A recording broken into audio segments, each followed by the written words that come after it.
نبی کریم رؤوف الرحیم علیہ افضل الصلاۃ والتسلیم کا فرمان عظیم ہے، میں نے تمہیں زیارت قبور سے منع کیا تھا لیکن اب تم قبروں کی زیارت کرو، کیونکہ یہ دنیا میں بے رغبتی کا سبب اور آخرت کی یاد دلاتی ہے۔ قبور مسلمین کی زیارت سنت اور مزارت اولیاء کرام و شہداء عظام رحمہم اللہ السلام کی حاضری سعادت بر سعادت اور انہیں ایصال ثواب مندوب یعنی پسندیدہ اور ثواب۔ ولی اللہ کے مزار شریف یا کسی بھی مسلمان کی قبر کی زیارت کو جانا چاہے تو مستحب یہ ہے کہ پہلے اپنے مکان پر غیر مکروہ وقت میں 2 رکعت نفل پڑھے۔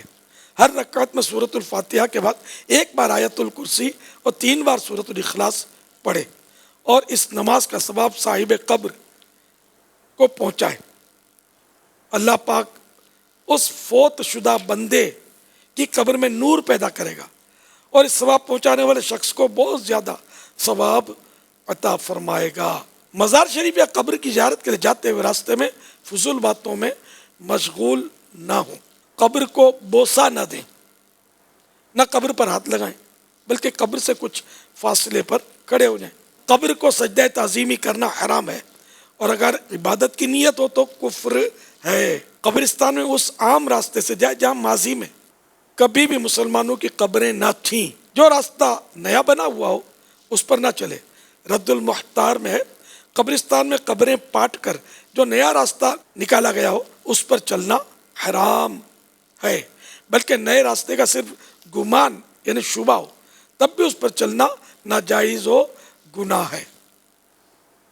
کئی مزارات اولیاء پر دیکھا گیا ہے کہ زائرین کی سہولت کی خاطر مسلمانوں کی قبریں مسمار یعنی توڑ پھوڑ کر کے فرش بنا دیا جاتا ہے۔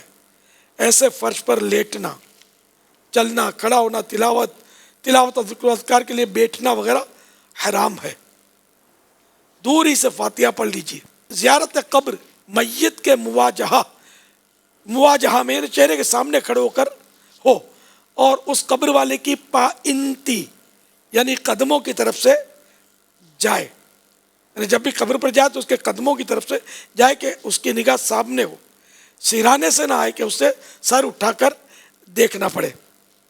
قبرستان میں اس طرح کھڑے ہو کہ قبلے کی طرف پیٹھ اور قبر والوں کے چہروں کی طرف منہ ہو۔ اس کے بعد کہیے السلام علیکم یا اہل القبور یغفر اللہ لنا ولکم انتم لنا سلف ونحن بالاثر۔ ترجمہ: اے قبر والو تم پر سلام ہو، اللہ پاک ہماری اور تمہاری مغفرت فرمائے، تم ہم سے پہلے آ کر ہم تمہارے بعد آنے والے ہیں۔ جو قبرستان میں داخل ہو کر یہ کہے اللہم رب الاجساد البالیت والعظام النخرۃ التي خرجت من الدنیا وہی بک مؤمنۃ ادخل علیہا روحا من عندک وسلاما منی، یعنی اے اللہ، اے گل جانے والے جسموں اور بوسیدہ مطلب پرانی ہڈیوں کے رب جو دنیا سے ایمان کی حالت میں رخصت ہوئے، تو ان پر اپنی رحمت اور میرا سلام پہنچا دے۔ تو حضرت سیدنا آدم علیہ السلام سے لے کر اس وقت تک جتنے مومن فوت ہوئے سب اس یعنی دعا پڑھنے والے کے لیے دعائے مغفرت کریں گے۔ شفیع مجرمان صلی اللہ تعالی علیہ وآلہ وسلم کا فرمان شفاعت نشان ہے، جو شخص قبرستان میں داخل ہوا پھر اس نے سورۃ الفاتحہ، سورۃ الاخلاص اور سورۃ التکاثر پڑھی، پھر یہ دعا مانگی یا اللہ میں نے جو کچھ قرآن پڑھا اس کا ثواب اس قبرستان کے مومن مردوں اور مومن عورتوں کو پہنچا، تو وہ تمام مومن قیامت کے روز اس یعنی ایصال ثواب کرنے والے کے سفارشی ہوں گے۔ حدیث پاک میں جو 11 بار سورۃ الاخلاص یعنی قل هو اللہ احد پوری سورت پڑھ کر اس کا ثواب مردوں کو پہنچائے تو مردوں کی گنتی کے برابر اس سے یعنی ایصال ثواب کرنے والے کو ثواب ملے گا۔ قبر کے اوپر اگربتی نہ جلائی جائے، اس میں سوء ادب یعنی بے ادبی اور بدفعلی ہے۔